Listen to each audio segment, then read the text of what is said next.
Hello दोस्तों, स्वागत है आपका अपने चैनल जीके विद बड़वाल में। दोस्तों, ये क्लास आपकी पॉलिटी की क्लास और आपको बता दूं कि इस क्लास की जो टाइमिंग है डेली रात को 8 बजे ये क्लास होती है। इस क्लास को पूरा लीजिएगा। आपके एसएससी सीएचएसएल, एसएससी एमटीएस जो अभी आपकी निकली है और आपका रेलवे ग्रुप डी के लिए भी आपका ये क्लास आपके लिए बहुत ज़्यादा बेनिफिशियल साबित होगी। इसके अंदर हम आपको प्रैक्टिस सेट कराते हैं। जो आज का हमारा टॉपिक है वो है राज्य एवं संघ राज्य क्षेत्र। क्या? संघ राज्य क्षेत्र। इसका हमारा आज का जो है भाग 1 है, पार्ट 1 हम आपको कराएंगे, जिसके अंदर 25 क्वेश्चन का हमारा प्रैक्टिस सेट है। इसके अंदर आपको 2 प्रैक्टिस सेट देखने को मिलेंगे। चलिए, पार्ट 1 हमारा है आज, पार्ट 2 हम आपको कल कराने वाले हैं। क्लास को शेयर कर देंगे और बेल आइकन दबा देंगे ताकि आने वाली हर अपडेट आपको समय पर मिलती रहे सब्सक्राइब करने के बाद। चलिए, क्वेश्चन है, संविधान में हमारे राष्ट्र का उल्लेख किस या किन नामों से किया गया है? किस नाम से किया गया है? ये भारत से और इंडिया से किया गया है। हिंदुस्तान से इसका कोई मतलब नहीं है, केवल भारत से नहीं, इंडिया भी शामिल है। हिंदुस्तान नहीं है पूरे संविधान के अंदर। भारत, हिंदुस्तान, इंडिया, हिंदुस्तान नहीं है। ये केवल और केवल भारत और इंडिया के नाम से है। ऑप्शन नंबर ए हो जाएगा इसका राइट आंसर। अगला क्वेश्चन हमारा है, संविधान के प्रथम अनुच्छेद के अनुसार, संविधान के प्रथम अनुच्छेद के अनुसार भारत है क्या? भारत राज्यों का यूनियन है। क्या है? यूनियन। ऑप्शन नंबर डी हो जाएगा आपका राइट आंसर। राज्यों का यूनियन है प्रथम अनुच्छेद के अनुसार भारत। अगला क्वेश्चन हमारा है, संविधान के निम्नांकित में से किस प्रावधान के अंतर्गत भारतीय संसद को नया राज्य बनाने का अधिकार है? किसके अंतर्गत है? यह अनुच्छेद 3 के अंतर्गत है। ऑप्शन नंबर सी हो जाएगा इसका राइट आंसर। अनुच्छेद 3 के अंतर्गत है, आपको ध्यान रखना है। और बात की जाए अगर अनुच्छेद 1 के अंतर्गत क्या आता है? अनुच्छेद 1 के अंतर्गत आता है संघ का नाम और राज्य क्षेत्र। और बात की जाए अनुच्छेद 2 में आता है हमारा भारतीय संघ के में नए राज्यों का प्रवेश। भारतीय संघ में नए राज्यों का प्रवेश अनुच्छेद 2 में आता है। 3 आपको बता ही दिया है। और बात की जाए अनुच्छेद 4 की, अनुच्छेद 4 आपको हमें कमेंट करके बताना है। चलिए, आपके लिए छोड़ता हूँ ये। चलिए, अगला क्वेश्चन हमारा है, नए राज्य के गठन की शक्ति निहित है किसमें? नए राज्य के गठन की शक्ति संसद में निहित होती है। ऑप्शन नंबर ए हो जाएगा इसका राइट आंसर। संसद इज द राइट आंसर। फिर अगले क्वेश्चन पर हम चलते हैं। अगला क्वेश्चन हमारा है, भारत के संविधान के अंतर्गत निम्नलिखित में से किसको राज्यों की सीमाओं को परिवर्तित करने की शक्ति प्राप्त है? किसे प्राप्त है? ये प्राप्त है संसद को। किसको? संसद को है। ऑप्शन नंबर ए हो जाएगा राइट आंसर।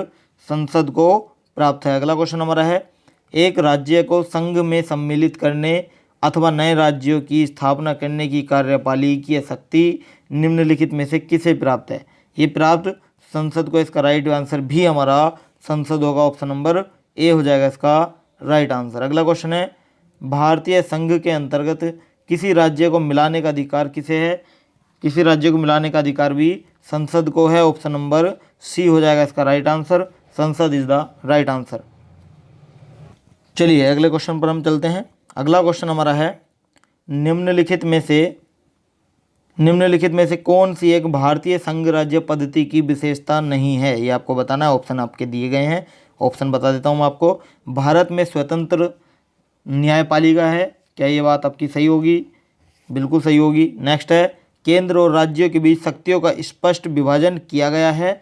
ये भी आपका सही हो जाएगा। संघबद्ध होने वाली इकाइयों को राज्यसभा में असमान प्रतिनिधित्व दिया गया है। ये भी सही हो जाएगा। नेक्स्ट है, यह संघबद्ध होने वाली इकाइयों के बीच एक सहमति का परिणाम है। ये गलत हो जाएगा। इसका राइट आंसर हमारा ऑप्शन नंबर डी हो जाएगा। अगला क्वेश्चन हमारा है, निम्नलिखित में से कौन सा कथन नए राज्यों के निर्माण के बारे में सही नहीं है? ये आपको बताना है। देखिए, संसद विधि द्वारा एक नए राज्य का निर्माण कर सकती है। क्या ये बात सही होगी? आंसर करेंगे सभी। ये बात आपकी बिल्कुल सही हो जाएगी। नेक्स्ट है, इस प्रकार की विधि में संविधान की पहली अनुसूची और चौथी अनुसूची के संशोधन का प्रावधान होगा। ये बात भी आपकी सही हो जाएगी।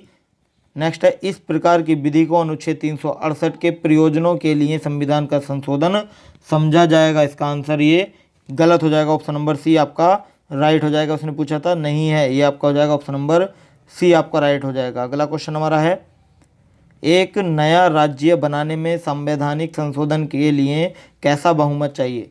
कैसा बहुमत चाहिए? साधारण बहुमत चाहिए। ऑप्शन नंबर ए हो जाएगा राइट आंसर, साधारण बहुमत चाहिए। चलिए अगला क्वेश्चन हमारा है, भारत में एक नया राज्य सृजित करने वाले विधेयक को पारित होना अनिवार्य है क्या? ये हमारा साधारण बहुमत यानी कि संसद में साधारण बहुमत द्वारा, ऑप्शन नंबर बी हो जाएगा इसमें राइट आंसर। अगला क्वेश्चन हमारा है, कथन और उसका कारण दिया है। कथन है भारत संघ नहीं है, कारण इसका है किसी भी राज्य का क्षेत्र, सीमा, नाम उसकी सहमति के बिना भी परिवर्तित करने की शक्ति संघीय संसद को प्राप्त है। इसमें जब आपको बताना है, देखिए आपको बता दूं कि इसमें भारत संघ नहीं है, ये गलत हो जाएगा, भारत एक संघ है, लेकिन आर आपका राइट हो जाएगा। तो इसका राइट आंसर क्या हो जाएगा? ए और आर दोनों सही नहीं, ये सही नहीं है, ए गलत है किंतु आर सही है। ऑप्शन नंबर डी आपका यहाँ राइट आंसर हो जाएगा। अगला क्वेश्चन हमारा है, संवैधानिक प्रावधानों के अनुसार राज्यों की सीमाओं को बदलने के लिए किसकी सहमति की आवश्यकता होती है? ये होती है राज्य के विधान सभा संसद की, राज्य के मुख्यमंत्री की, राज्य के, या राज्य की नहीं।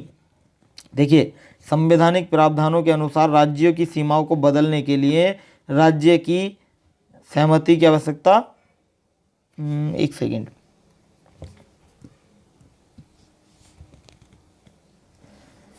हाँ देखिए इसका right answer option number D हो जाएगा, राज्य की सहमति की आवश्यकता नहीं होती है। संसद बिना राज्य की सहमति के भी क्या करती है? सीमाओं को बदलने, हाँ बदल सकती है राज्य की सीमाओं को। आपको ध्यान रखना, ऑप्शन नंबर डी हो जाएगा इसका राइट आंसर। अगला क्वेश्चन हमारा है, देखिए निम्नलिखित में से कौन एक नए राज्य के निर्माण के लिए संवैधानिक उपबंध नहीं है? कौन नहीं है? ये हो जाएगा हमारा, एक राज्य संघ राज्य क्षेत्र शामिल कर सकेगा। ऑप्शन नंबर डी हो जाएगा इसका राइट आंसर। अगला क्वेश्चन है, निम्नलिखित में से कौन सा संविधान के अनुच्छेद 3 के तहत संसद के कानून द्वारा संभव नहीं है? नए राज्यों का गठन, राज्यों के क्षेत्र में परिवर्तन, और इसका ऑप्शन देख लेता हूँ अगर हैं तो, हाँ राज्यों की सीमाओं में परिवर्तन या नए राज्यों का प्रवेश। इसका राइट आंसर हो जाएगा नए राज्यों का प्रवेश, ऑप्शन नंबर डी हो जाएगा इसका राइट आंसर। अगला क्वेश्चन हमारा है, निम्न कथनों पर विचार कीजिए और दिए गए कूट की सहायता से बताइए कि इनमें से कौन सा सही है। देखिए 3 दिए गए हैं, संविधान में यूनियन ऑफ स्टेट शब्द प्रयुक्त हुआ है क्योंकि भारतीय राज्यों को अलग होने का अधिकार नहीं है। इसका आपको बताना है क्या सही हो जाएगा, ये बिल्कुल सही हो जाएगा। नेक्स्ट है, एस के धर आयोग ने राज्यों के पुनर्गठन हेतु भाषा के आधार पर की अपेक्षा प्रशासनिक सुविधा को वरीयता दी थी, ये भी सही होगा। पंडित नेहरू, सरदार पटेल और पट्टाभी सितार मैया की अध्यक्षता में कांग्रेस कमेटी राज्यों के पुनर्गठन में भाषाई आधार में पक्ष में नहीं थी, ये भी आपका सही हो जाएगा। तो इसका राइट आंसर हो जाएगा तीनों सही। कौन से? तीनों सही, ऑप्शन नंबर डी हो जाएगा, सभी तीनों इज द राइट आंसर। अगला क्वेश्चन हमारा है, भारतीय संघात्मक व्यवस्था के संदर्भ में निम्नलिखित में से कौन सा सही है? देखिए यह भारतीय संविधान के अंतर्गत राज्यों को संघ से अलग होने का अधिकार नहीं है। क्या ये बात सही होगी?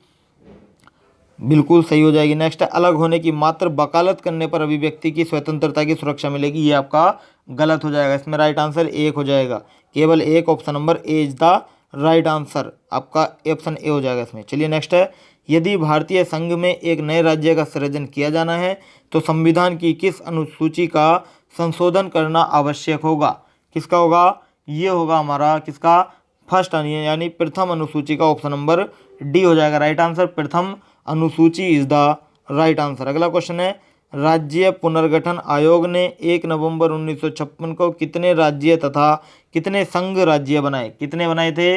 ये बनाए थे 14 राज्य और 6 संघ राज्य बनाए थे। ऑप्शन नंबर ए हो जाएगा इसका राइट आंसर, 14 राज्य एवं 6 संघ राज्य। अगला हमारा क्वेश्चन है, भारत में कितने राज्य एवं संघीय प्रदेश हैं? भारत में कितने राज्य एवं संघीय प्रदेश हैं? देखिए भारत में दिए गए हैं कितने? 28 राज्य हैं। कितने? 28 राज्य और 7 संघ राज्य क्षेत्र। कितने संघ राज्य क्षेत्र हैं, ये आपको ध्यान रखना है। और आपको बता दूं कि ये जो 28 राज्य और 7 संघ शासित, सॉरी या फिर बोल सकते हैं संघ राज्य क्षेत्र जो थे, वो हमारे कब याद रखेंगे डेट, 2 जून 2014 से पहले थे। ऐसा क्यों? क्योंकि 2 जून 2014 को तेलंगाना राज्य का गठन हुआ था। क्या? तेलंगाना राज्य का गठन हुआ था 2 जून 2014 को। उसके बाद से हमारे भारत में 29 राज्य और 7 संघ राज्य क्षेत्र यानी कि संघ शासित प्रदेश बन गए थे। और बात की जाए उसके बाद में वर्तमान में, तो वर्तमान में इसमें जम्मू कश्मीर और लद्दाख, जम्मू कश्मीर और लद्दाख को संघ राज्य क्षेत्र घोषित कर दिया गया था। संघ राज्य क्षेत्र मानी केंद्र शासित प्रदेश घोषित कर दिया गया था। उसके बाद में वर्तमान में अगर बात की जाए हमारे कितने राज्य और कितने राज्य क्षेत्र हैं, तो 28 राज्य हैं, नोट कर लेंगे। 28 राज्य और 9 संघ राज्य क्षेत्र हैं। कितने? 9 संघ राज्य क्षेत्र हैं, आपको ध्यान रखना है। चलिए इसका राइट आंसर क्या हो जाएगा, देख लेते हैं ऑप्शन। हाँ, इसमें ऑप्शन नंबर डी हो जाएगा इसका राइट आंसर। इनमें से कोई नहीं, क्योंकि 28 राज्य वर्तमान में हैं और राज्य क्षेत्र की बात की जाए तो 9 संघ राज्य क्षेत्र हैं। चलिए अगला हमारा है, और देखिए आपको बता दूं कि दादर व नागर हवेली, क्या दादर या दादरा और नागर हवेली और दमन और दीव के एकीकरण के पश्चात संघ राज्य क्षेत्रों की जो संख्या है वो 26